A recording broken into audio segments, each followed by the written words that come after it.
Welcome to Extremely Valid Points. We're three business owners and friends who enjoy talking about business, marketing, and creativity. Along the way, we just might happen to make some extremely valid points. So we'd love it if you would join us in today's conversation.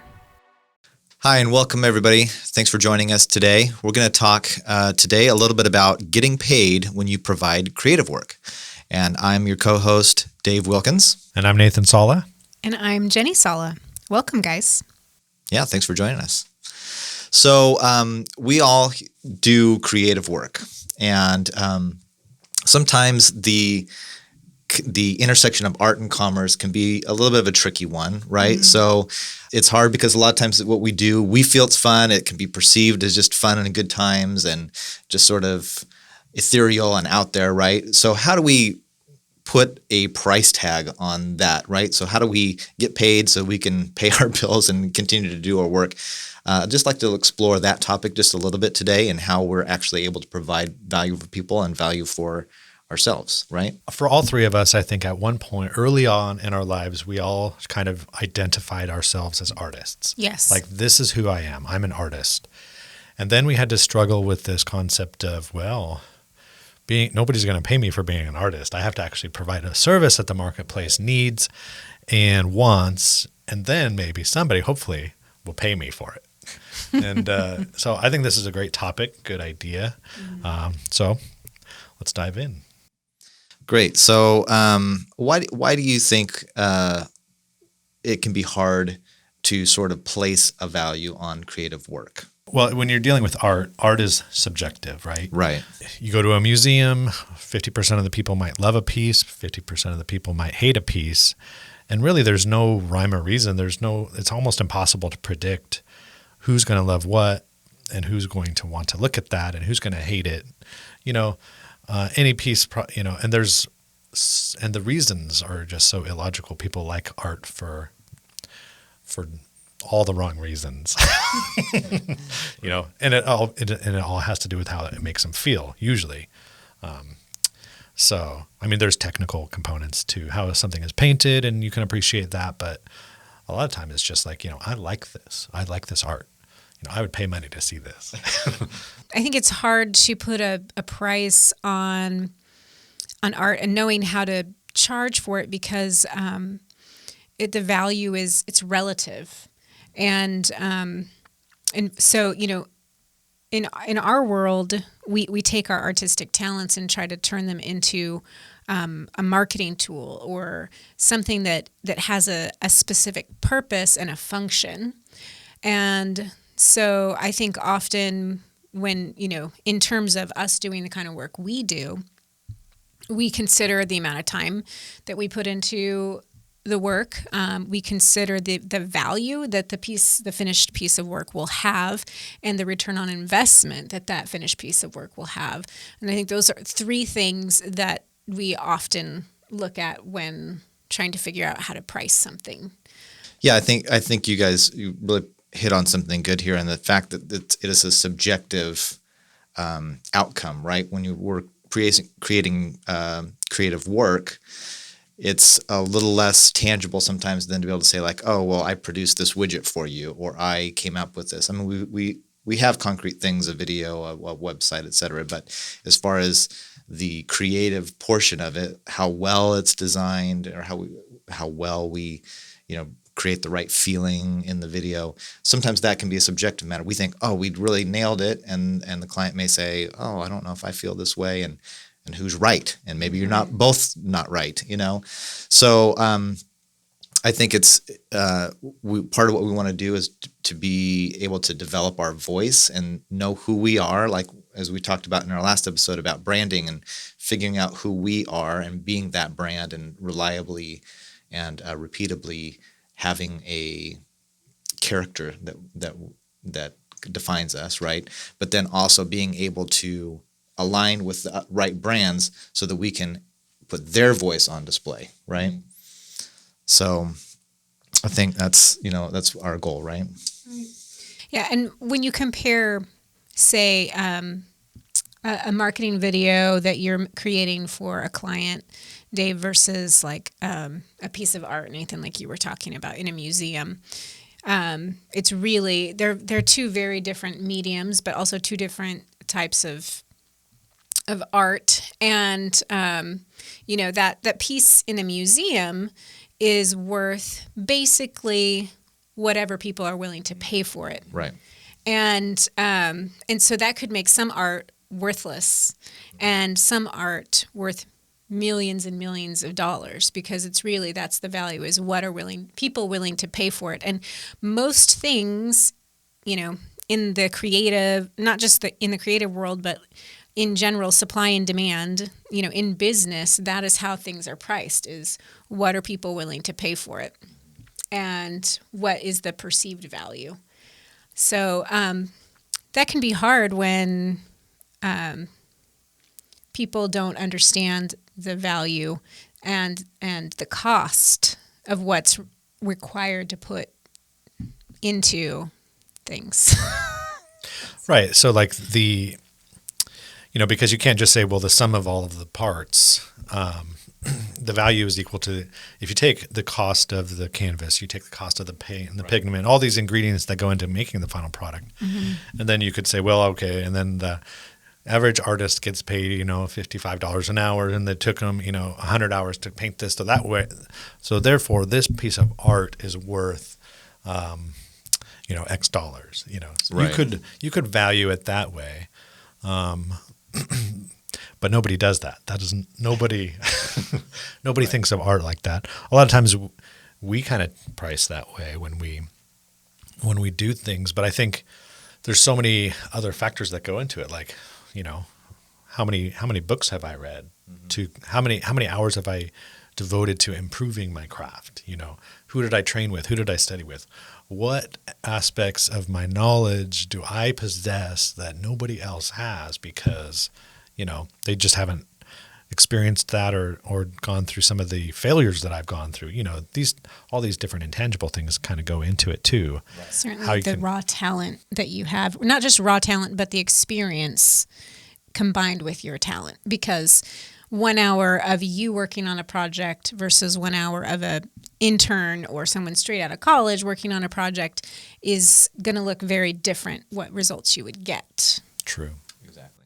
Yeah. In fact, I think one photographer that I follow, Sam Jones, he has made this statement before. Like, a lot of times we can kind of devalue our work because, like, as a photographer, everybody's got access to an iPhone and a camera, and they're actually pretty decent equipment. And we've got digital cameras. It's democratized the photography business because the tools are more available and a little easier to use, right? Mm-hmm. But the question is not, can you take a good picture? Anybody can take a good picture, but he says, but can you take a great picture on this Tuesday at 9 a.m.? Mm-hmm. Like, you need to show up and you need to be ready. Like, we have to end up with the result we're hoping for. A lot of times when we're at that lower level, it's kind of like, yeah, I produced some great stuff randomly, or I got lucky here. Mm-hmm. When you've come to a place in your craft that you can reliably create what you're intending to create, or, get in that ballpark that your client is expecting and you're expecting and all those kinds of things, that's when you can say, I'm charging for that experience. Not, maybe only take 1 hour for this photo shoot, but it took years and years and years of experience to make sure that it only took 1 hour. It didn't take 500 hours. So art is worth what people are willing to pay for it. Right. And I think from a client side, right, so we can think of that from the creative side that, okay, well, I just need to find somebody that's going to pay a lot of money for it. But I think from the side of purchasing, like, how do you know when I go to the gallery to buy something, when I go to watch a movie and spend my money, like, how do I know this is worth more than this? And again, I think you have to look, what am I trying to get out of this transaction? So if I'm going to hire you to do my website, I've probably chosen you because I've seen the work that you've done, and I feel like you guys could represent me well. I feel like you get me, and that's worth a certain amount to me because I believe I will get more business by having a website that accurately reflects who I am as a brand. Yeah, I think that you want to really try to figure out what's it going to do? Why do you want it? We try to ask all of our clients, they come to us, they say, I need a website. And we try to ask, well, why? Right. What is it that you're wanting to accomplish? And I think, next week or, probably next week, we'll have a completely other podcast where we go deeply into the value-based pricing approach. But just to touch on that a little bit here, that's the way that, creatives should charge for their work is, here's the value of it, because we're going to look at what it's going to accomplish. Right. And so for us in the marketing realm and the branding realm, you have to figure out how to measure that. Yeah. Whereas if you're a painter and you sell a portrait for somebody's living room, basically the price of that is going to come down to your reputation, your experience, how long you've been doing the business. If you're a kindergartner or if you've been a master for 50 years, whoever paints that portrait that's going to go into your living room, when you walk in the room, how does that make you feel? Am I going to spend $1 million on it? And then there's all these other things that go into that, like, if you're a collector, Mm-hmm. So there's a whole industry in the art game, I guess. Yeah. And then, but I think bringing it back to taking that art and converting it into what, our trades is we're marketing professionals. We're providing marketing services and marketing products. And so that is to me, that is a very different thing than art, right? I mean, we use art to create, and it's through our artistic talents and skills and ideas that we can create something new and original and groundbreaking. But the impact of that specific type of marketing material could be a game changer for some people. A really great commercial can change the whole image of a company and could change the way they're received or perceived. It could boost sales, and there's obviously two different levels of that. Like one is the actual creation of the product, and then it's, distribution of that marketing product. So people have to see it in addition to it being great. But, from a marketing perspective, whatever it is that we're creating, the idea is, to help someone grow their business. And for sure, it's an investment, and that's the way people need to see it. If people come to us and say, I want you to make me a website, but I don't think it's worth $10,000. Well, what's the purpose of the website? What's the end goal? What is the return on investment? Now, it may not be worth $10,000 if there isn't a return on investment, if it doesn't create that good first impression or properly portray your brand or get the message across or generate leads. And so that's really the way I think marketing materials should be valued, is what return on investment they're going to create. Yeah, I think that's really important, because as creatives, we want to be laser focused on the value that they're hoping to get, right? On what is the goal for whatever work we're doing. If we can keep our eye on that guiding principle, whether it's you're creating artwork for yourself, you still want to have a guiding principle, an idea, right, that you're trying to communicate in a unique, creative way, but still clearly, right? Mm-hmm. We need to sort of identify what is the guiding principle, what is the message that we're trying to communicate, and what is that value for them, right? Because then if we're on the same page with that, then it will guide all the decisions we're making creatively as a business and for them. Because it's so easy to sometimes steer off track because, we have our own tastes, our own proclivities, and our client does too. But sometimes that can kind of get us off, like, well, I don't really like that much green. Ultimately, are we saying like, well, what serves the idea and the goal, the end goal here, right? Right. And once we have that, we can then make sure that everything we're doing fits and serves that purpose. Yeah. Do you think that our culture, especially in the business realm, puts a high enough value on artists? I think we're living in a really unique time where technology has sort of democratized the ability for artists' work to be distributed, right? Especially if we're talking about like recording artists and filmmakers and all those kinds of things, because there's platforms out there and tools available that have like never before have been available. So I think we've kind of devalued artists' work on one level, but we've also raised the value of work that maybe would not have been able to be seen before, right? So people in more niche markets, people with a style that's maybe not a mainstream style, they have an avenue to be able to connect with people. So especially if, let's say you're a brand that has a very unique style, you could connect with an artist that you may never have known about before, because it used to be like we only had 3 channels on the TV, but now we have all this access to all kinds of information. So I think that's a great thing that's happened now, but it's sort of like this, all the high tier, has come down and the low tier is coming up.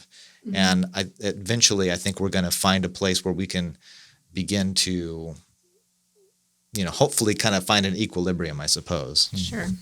It's less exclusive now. Right. It's like there's more opportunity for artists to be seen and known and in the court of public opinion be liked, rather than having to go through a producer or a distributor or somebody who decides whether or not your work is good or whether or not it's going to make money. Now you can be right in front of people's eyes, and they can decide if they like your art or not. I think because there's so much art everywhere that there is maybe a less appreciation for really good art and a less ability for it to be valued or rewarded. For example, we were talking about photographers. How many people's photos get basically stolen from them on the internet on a regular basis of just like, oh, that's a great photo, save it as and post it on my page and put it on my website, which we don't do that at World Light Media. By the way, we always pay for the art we use. But it is a common problem now of people's original art being stolen from them and them getting no credit and no money for it. Yeah. So, I mean, like you're saying, photography is kind of like a commodity now, right? It's so available. You can get stock, you can get, great images and whatnot, so it's more available there, and the price has just gone way down. There's a lot more people in the market, I think. So I think it kind of goes a little bit back to our branding conversation in the sense that what we're hoping to do as creatives is not only the work, but the experience, right? So we're trying to serve our clientele so that they can serve their clientele. And we want to make sure that there's that relationship between artist and collaborator, right? So that you're really understanding who they are and providing something that's truly unique that they couldn't just get off of just grabbing a photo from the web or another video or a web solution that's just you just press a few buttons. Sometimes that is going to be all that you can afford at a certain time, but once you kind of really start to hone your voice and who you are, you want to find those relationships with artists and creatives, and we want to find the people that really get what we're doing and find those symbiotic relationships. I think that's a really good point, because the moment you're selling a commodity, the market determines who is going, they determine how much your craft is worth, and they do it based on whoever is charging the least amount. That's how much is worth is the lowest price.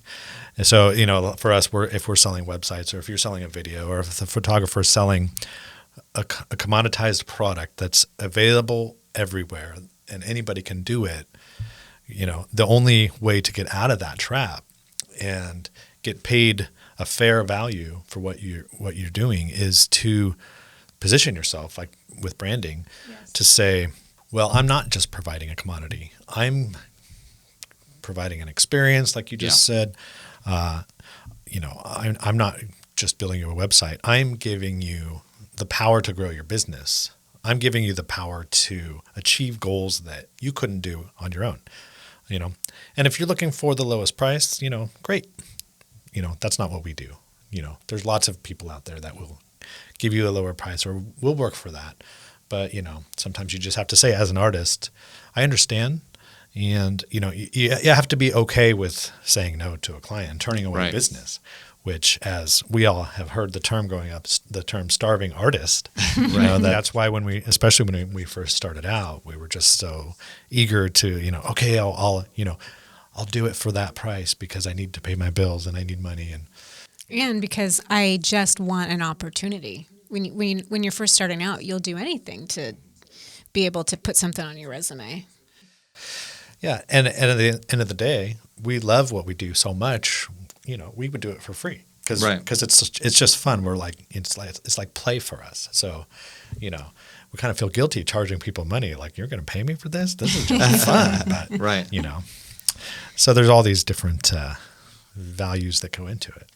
Well, I think that kind of leads us to another point in the sense that how do we as artists and creatives walk that line between the starving artist mentality of I'll take anything and not kind of really having our own voice or our own say in the process, and then the other side of that where it's maybe like you don't collaborate, you don't compromise on anything because you still have to have a relationship with somebody that's paying you to produce something. They're hopefully trusting you that you know what you're doing, but you also have to trust them that they understand their business and their market to some degree too, right? So how do we walk that line between compromise and art experience and working with clients? Yeah, when we were first starting out, again, people were taking a risk on us as much as we were taking a risk on them. When you're a new person, it's like, okay, well, I believe that you can do this for me, and I'm gonna save a little bit of money by hiring you instead of somebody else. And when you are in that position, I think that in our experience, we did get a lot more people who wanted to be very specific about what they wanted, and it was a lot less us being able to put our creative voice in it, and much more just using the skill we had to provide what they wanted. And I do know there have been so many times when, they've said, make my logo bigger or change it to this color, or I want it to look like this instead. And everything in the core of my being didn't want to do what they were asking me to do because I knew that's not going to look good. That's not... That defies good design principles. That's a 20-year-old design that you're asking me to do, and that has been hard. And there's been times when you just do it because you need the money, you made the agreement, and they want what they want. But I think as we have honed our craft and gotten not just, I would say some of it is we have more skill and more experience. The other part of it is I think we've learned when to give and when to take, and how to really prepare our client for what the process is going to be like, rather than them dictating, make this exactly like this.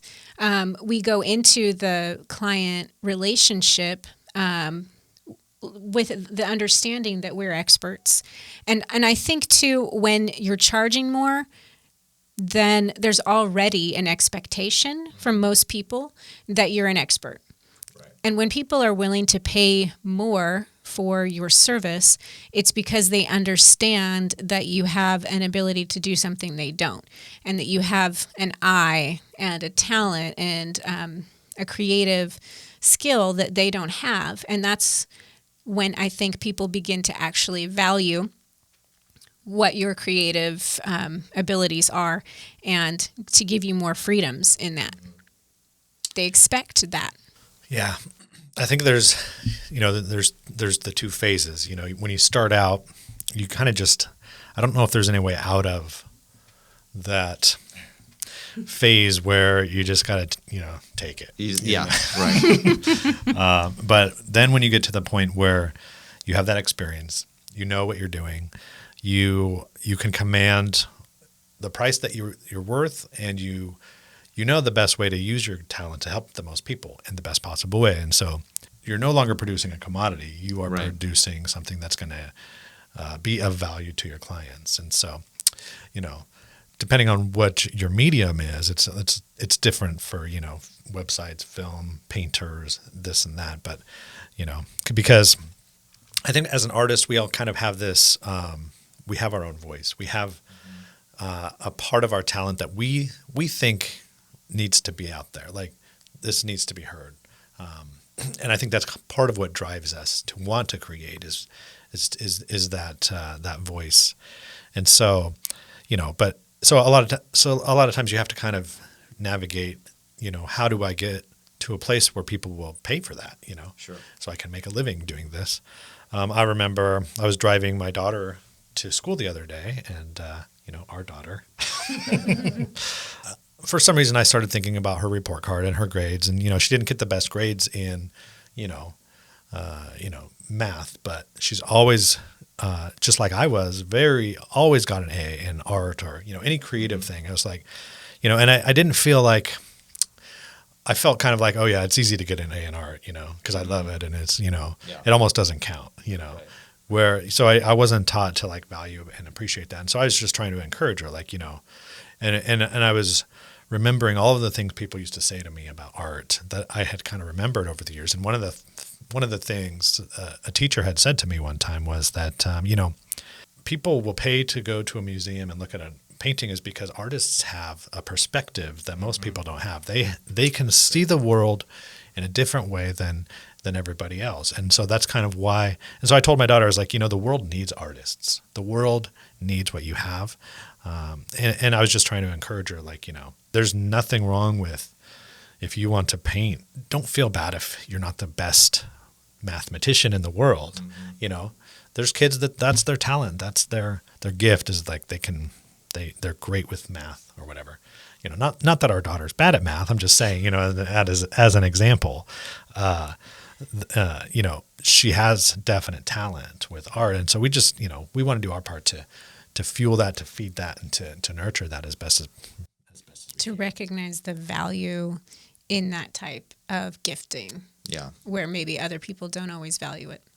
Yeah. Well, and I think that's actually, I can identify never got good grades in math. And I think it's a different type of thinking, right? Mm-hmm. A lot of times math is very, or part of the brain that for me, I see it as very black and white. I know there can be a lot more interesting things to it, but it feels like data entry, and you get always the expected thing, where with art you're trying to look for something that's unexpected. Mm-hmm. So I was thinking about what you were saying about the value in our society that it often feels like, well, yeah, art's the easy class, you get an easy A there, it's just an elective, it's just, well, I guess I'll take art, or it can be that way where it's not valued like math, science, reading, writing. Mm-hmm. But sometimes I feel like, saying, well, it's just as important, but do I even really believe it sometimes, Mm-hmm. And I think about the scene in Ratatouille. Have you guys seen that?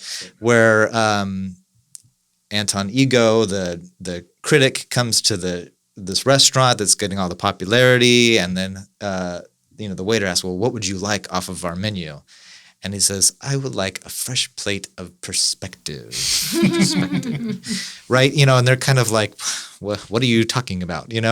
And that's the hard thing. It's like, that's what he's really seeking, is a new perspective, somebody that has a different take on what do you have to give me that I've been looking for that I didn't even know.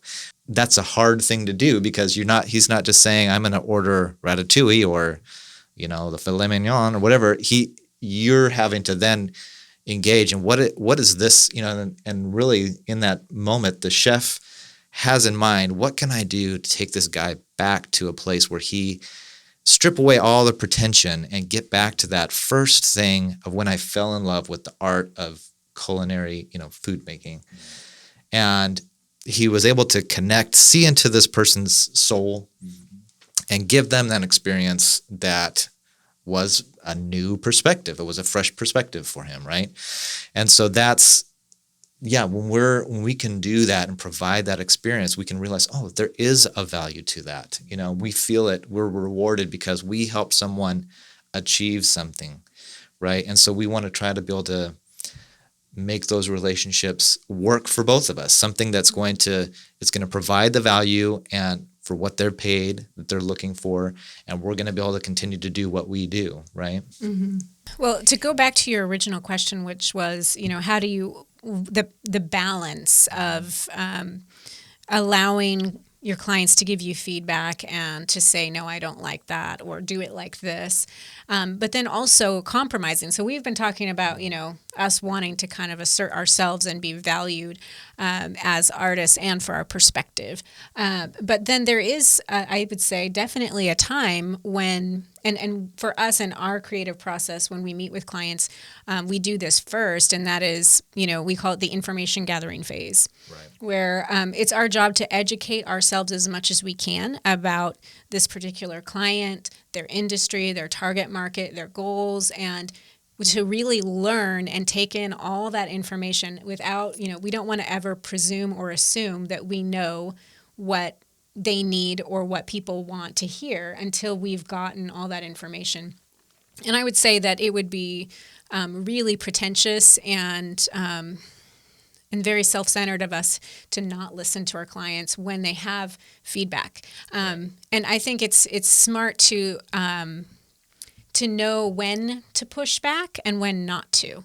There's sometimes when a client might say, well, what if we made it this color? And there's a really good reason why you shouldn't make it that color.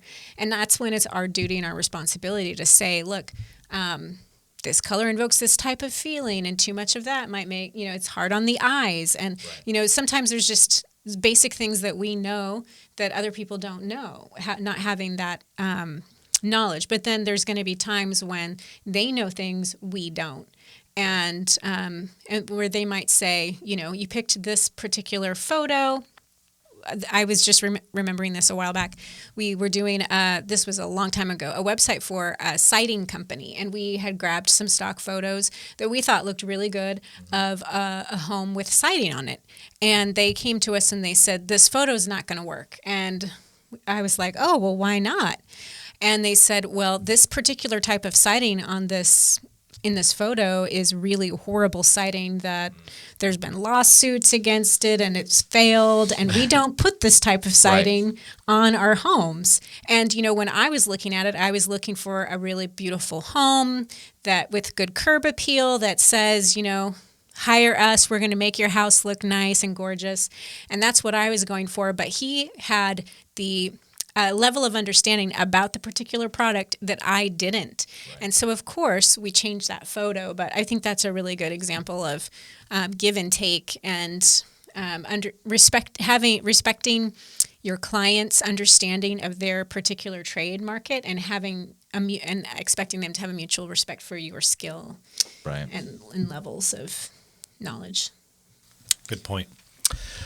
Well, you said something a minute ago, Dave, that was like really interesting. When you talked about, in Ratatouille, when he basically was able to connect something within that person's soul. And I remember thinking about this years ago when I was really thinking about what is art, what makes art art. And I think that the thing that makes art is that the creative person puts their soul into the work. And so basically this medium has now been translated into this, almost supernatural piece of whatever. It's not just this tangible thing now that somebody's manipulated and modified with other ingredients and other applications. This is something that has now touched a human soul, and the creative power within us has now been transferred into this inanimate object, and it gives it this life that I think people sense, people can feel, people know it's there. And I think that's what makes art beautiful. That's what makes art valuable. I think that's what makes art art. So that's one of the great things is we get to do that. We get to put our whole soul into that experience, right? And hopefully it's great for the person because, the client or whoever's purchasing the art, because they get to receive that. What can be difficult, right, is that I put my entire soul and being into this, and I've been so laser focused on just this, and this is everything that we've talked about brought to life. And then they say, yeah, but that photo's not going to work, or whatever it is, and you're like, oh, so you're saying I'm a terrible person, right? My soul is crap. It's worthless. Right. So that's the thing is we said, this is me, this is my soul, this is right. And then we realize, okay, something needs to be changed. And then, we're sensitive people and we feel like they're judging us. But I think that's why it's so important to have that goal that you're looking for and say, like, we're trying to produce this experience. We're trying to say this message. And so that's when both you and the client have that reference point, so that if they say, okay, that photo doesn't represent this, then we have to say to ourselves, okay, we said the goal was we want to say that we have quality product that we stand behind, that is guaranteed. So yeah, I guess this photo is not accomplishing that message. Or on the other side, if they're saying, can you make my logo bigger? We could say, yeah, we can make your logo bigger. However, if you look at this and you see that this one is dominated by your logo, but we were saying that the message, what we're trying to say is that the customer is the hero and we want them to be able to see this. Which do you think is going to have that message more strongly conveyed, right? And then they can go back, oh yeah, well, I was just on my competitor's website and their logo is this big, and so I want to make mine even bigger. Like we can be colored by all our experience, right? Right. This is great photo with curb appeal. I love it. Well, it doesn't fit the message we're trying to get to. If I splash my colors and my logo all over the place, it says me, not client, right? And then we can be that's trying to get a little bit of that objectivity into such a subjective process, and that can be difficult. But that's why we want to have those good conversations up front and all along the way, I think, too, right? Yeah, Absolutely. because you're going to get rejected when you decide that you're going to create art or some sort of creative work and then try and get paid by it. Early on, the first time I got rejected for my art, basically they didn't like it, And when I look back on it now, it was because it was absolutely terrible. But I remember it hurt. It was painful. Yeah. And I wanted to, take my ball and go home or whatever. Right. I Sure. wanted to, just go become a plumber or something where I didn't have to feel like this ever again, So I'm just completely making up inventing this scenario. It's completely fictional. But, if you think of an artist who's like, their particular art, they're a portrait photographer, right? Mm-hmm. But their talent is they put a flower in everyone's cap that they shoot. So they'll do, so you hire this person, say, hey, we want to do new portraits for our website. The whole team, we want everybody on there.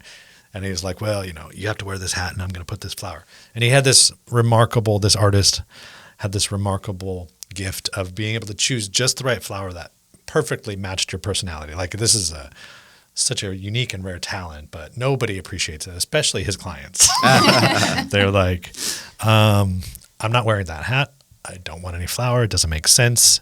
Hey, look, if you're not going to do it right, we're just going to get somebody else to come and take our photo. You got to make the call. What are you going to do? And so that person is going to get rejected often and repeatedly for a very long time. In fact, possibly permanently.